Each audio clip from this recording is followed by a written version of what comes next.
प्रश्न 4। सरल रेखा AB पर C एक बिंदु है। क्या ABC से कोई वृत्त खींचा जा सकता है?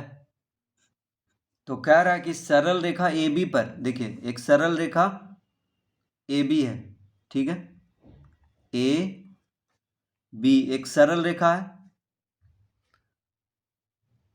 C एक बिंदु है। तो सरल रेखा AB पर C, मान लीजिए C यहाँ पे है, तो सरल रेखा AB पर C एक बिंदु है। तो क्या ABC से कोई वृत्त खींचा जा सकता है? तो देखिए ये तीनों रेखा सरेख है, यानी एक रेखा पर है, एक सीधी रेखा पर है, तो इससे हम वृत्त नहीं खींच सकते हैं। तो इसका उत्तर होगा नहीं। तो इसका उत्तर में हम क्या लिखेंगे? नहीं। इसका उत्तर होगा नहीं।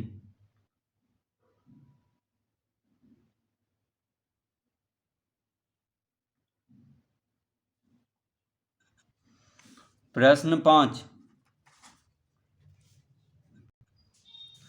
एक त्रिभुज के शीर्षों से गुजरते हुए कितने वृत्त खींचे जा सकते हैं? तो प्रश्न 5 का ए तो कह रहा है एक त्रिभुज के शीर्षों से गुजरते हुए, तो देखिए एक त्रिभुज बना लेते हैं यहाँ पे, ठीक है, एक त्रिभुज यहाँ पे बना लिए। तो त्रिभुज का शीर्ष हो गया ए बी और सी। त्रिभुज का शीर्ष क्या हो गया? A B C. तो त्रिभुज का 3 शीर्ष होता है, ए बी सी। तो कह रहा है एक त्रिभुज के शीर्षों से गुजरते हुए कितने वृत्त खींचे जा सकते हैं? तो देखिए शीर्षों से गुजरते हुए, मान लीजिए यहाँ से एक वृत्त हम बनाना शुरू करते हैं, तो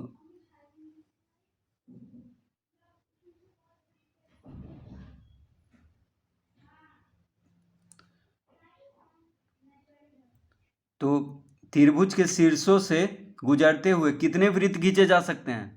तो एक वृत्त देखिए खींचा जा सकता है, तीनों शीर्ष देखिए मिल रहा है इस वृत्त से त्रिभुज का। तो त्रिभुज के शीर्षों से गुजरते हुए एक और केवल एक वृत्त हम खींच सकते हैं। तो इसका उत्तर क्या हो जाएगा? तो इसका उत्तर हम लिखेंगे, तो इसका उत्तर में क्या लिखेंगे? एक और केवल एक। तो त्रिभुज के शीर्षों से गुजरते हुए एक और केवल एक वृत्त खींचे जा सकते हैं। तो इसका उत्तर आएगा एक और केवल एक। प्रश्न 5 का बी।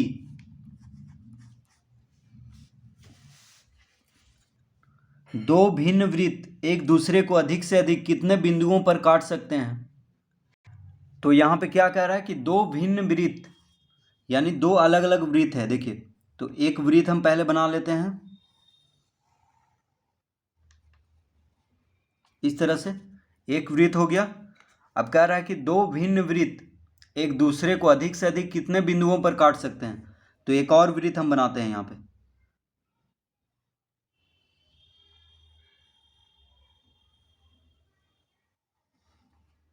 देखिए दो वृत्त बन गया है, तो दोनों जो है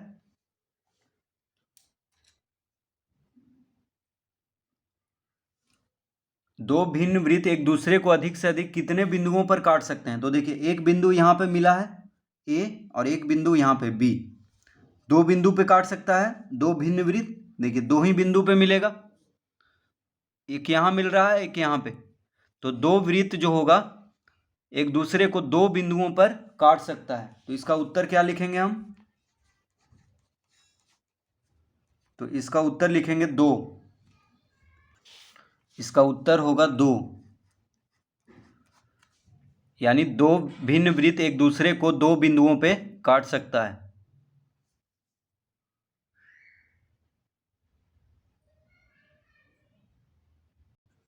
प्रश्न 5 का सी। किसी त्रिभुज के तीनों शीर्षों से गुजरता हुआ वृत्त त्रिभुज का कौन सा वृत्त कहलाता है? तो प्रश्न 5 का सी क्या कह रहा है कि किसी त्रिभुज के तीनों शीर्षों से गुजरता हुआ। अब देखिए पहले एक त्रिभुज बना लेते हैं यहाँ पे, ठीक है। अब इसके तीनों शीर्षों से गुजरता हुआ एक वृत्त बनाएंगे।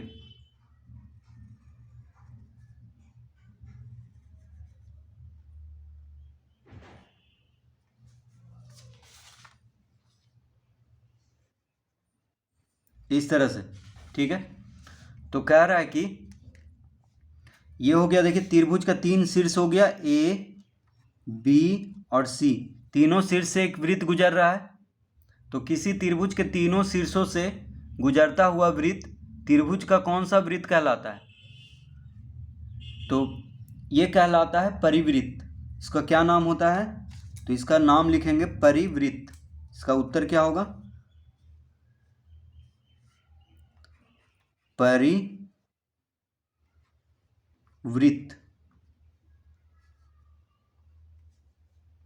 तो त्रिभुज के तीनों शीर्षों से गुजरता हुआ त्रिभुज का परिवृत्त कहलाता है। ये क्या हो गया? त्रिभुज का कौन सा वृत्त कहलाता है? परिवृत्त। तो इसका उत्तर होगा परिवृत्त। यानी जब त्रिभुज के तीनों शीर्षों से जो वृत्त गुजर रहा है वो त्रिभुज का परिवृत्त उसको कहेंगे।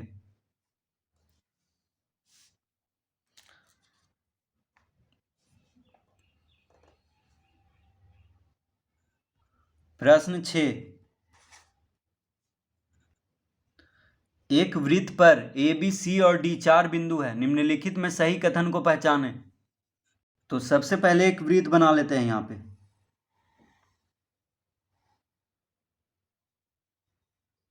देखिए इस तरह से एक वृत्त बना लिए। तो कह रहा है कि एक वृत्त पर ए बी सी डी, यहाँ पे मान लीजिए ए है,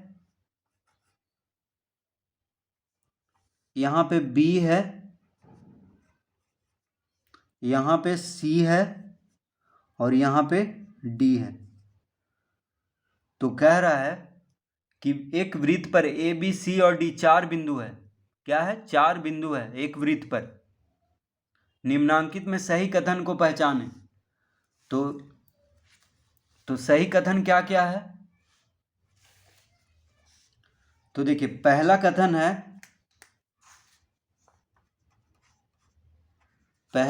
है ए बी डी एक रैखीय है। तो पहला कथन है ए बी डी एक रैखीय है। दूसरा कथन क्या है? तो दूसरा कथन है ए बी सी एक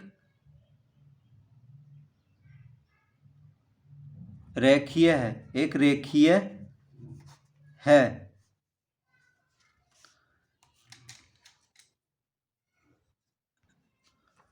तीसरा कथन है ए बी सी नैक रेखीय है। और चौथा कथन है बी सी डी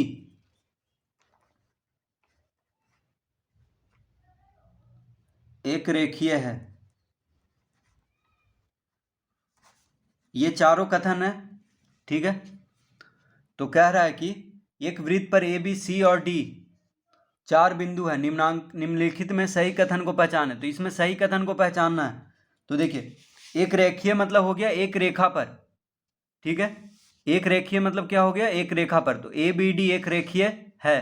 तो ए बी डी एक रेखा पर तो है नहीं, एक सीधी रेखा पर, क्योंकि यहाँ पे त्रिभुज ये वृत्त पर है, ठीक है। तो वृत्त पर है तो एक रेखीय तो होगा नहीं। तो इसका सही कथन होगा ए बी सी नैक रेखीय है। इसका सही कथन तीसरा होगा, तीसरा ऑप्शन। तो इसका उत्तर आएगा तीसरा, ए बी सी नैक रेखीय है। नैक रेखीय मतलब कि एक रेखा में नहीं है, एक सीधी रेखा में नहीं है ए बी सी, ठीक है।